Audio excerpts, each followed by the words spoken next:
Hello guys! Guys, papakilala ko kayo sa aking boyfriend na si Green Rider. Ito siya guys, ang aking bike. Kasi lagi ko siyang kasama guys, siya ang aking sinasakyan pag may mga lakad ako. Dito lang naman sa malapit sa amin. May binili ako guys na gamit na ikakabit sa kanya. At magagamit ko ito guys dahil magbabalik biking na ako. Kailangan ko na kasing magbawas ng timbang guys, medyo bumibigat na tayo eh.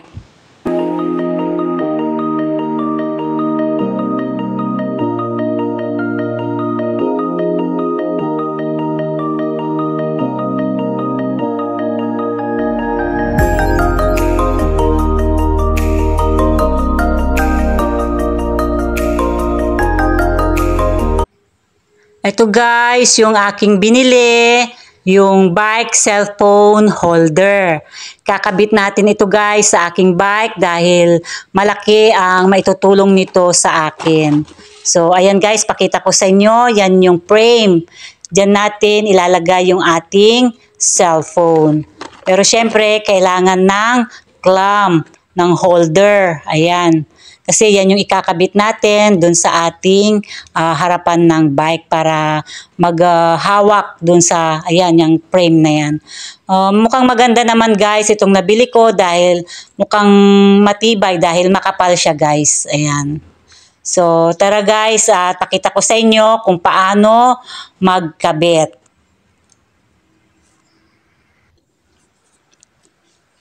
Bago tayo magkabit guys, pakita ko sa inyo yung ilaw ng aking bike. Ayan. On natin. Ayan. Medyo mahina na siya guys. Lobat na. I-charge na lang natin siya mamaya. Bali, ta-transfer ko siya dito guys sa kanan. Kasi yung cellphone holder guys ay dito natin sa kaliwa ikakabit.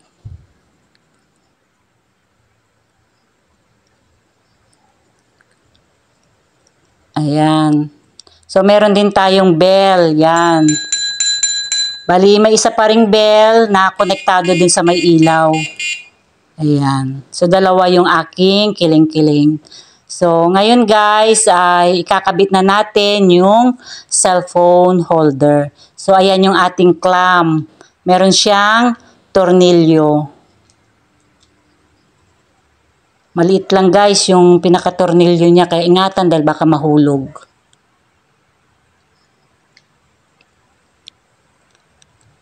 Ayan. Ayan bilog guys, dyan ikakabit yung pinaka-frame. Pwedeng sa harapan or sa likod mo siya ilagay. Pero ako mas prepare ko na dito sa harapan siya itapat. So ilalak na natin guys. Itutornilyo na natin siya. Ayan, medyo natanggal.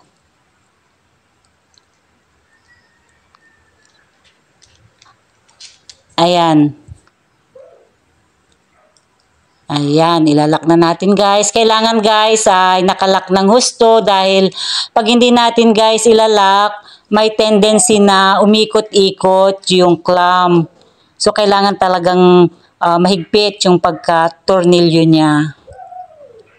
Ayan. Kasi gagalaw siya guys eh.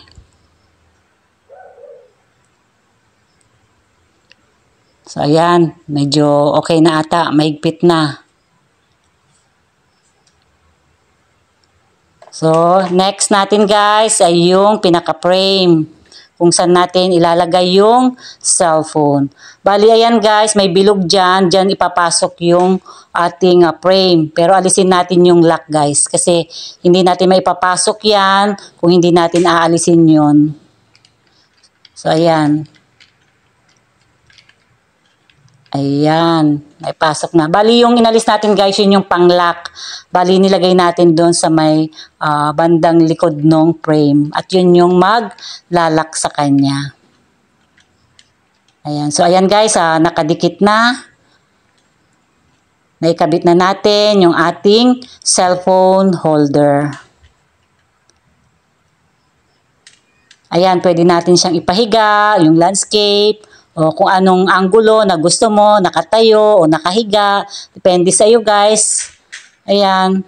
At ito naman guys, yung pang-lock ng cellphone. Pwede natin siyang bukas ng mas maluwang para madali natin may pasok yung cellphone. Tapos ilalock natin siya guys. Kailangan nakalock din. So, iti-testing natin guys, kuha ako ng cellphone. Pakita ko sa inyo kung tama ba yung ating ginawa. Ayan. Testing natin guys ha. Ayan, bubuksan natin guys yung pinaka-lock niya. Pag okay na, i-lock na natin. Para mag-fit na siya guys. Ibig sabihin, mag-fit siya para hindi mahuhulog yung cellphone. Ayan. Pero, mukhang hindi ko pa nahigpitan na. Hindi pa na-lock Ay, gumagalaw. Hindi mahigpit yung pagka-lock ko dun sa my clamp. So, kailangan talaga guys ay super lock yung ating clamp. Ayan. I-lock natin guys para hindi mahulog yung cellphone.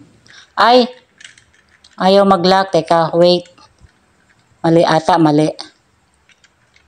Medyo maluwang guys, maluwang.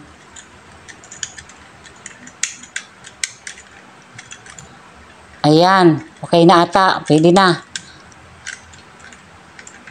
Ang importante kasi guys ay mailock natin ng husto yung tornilyo at saka yung pang-hold dun sa my cellphone. Kasi pag hindi, talagang may tendency na mahulog ang ating cellphone guys. So, ingat-ingat din guys. Kaya, i-check natin ng husto kung tama ba yung ating pagkalagay. Ayan, okay na siya guys. Kahit paikot-ikutin, hindi na siya nahuhulog. Yehey! So ngayon guys, makakapag-video-video na ako pag magbabalik biking na ako. Kung saan ako mapadpad, yung mga lugar na pagdadaanan namin ay makukunan ko guys ng video.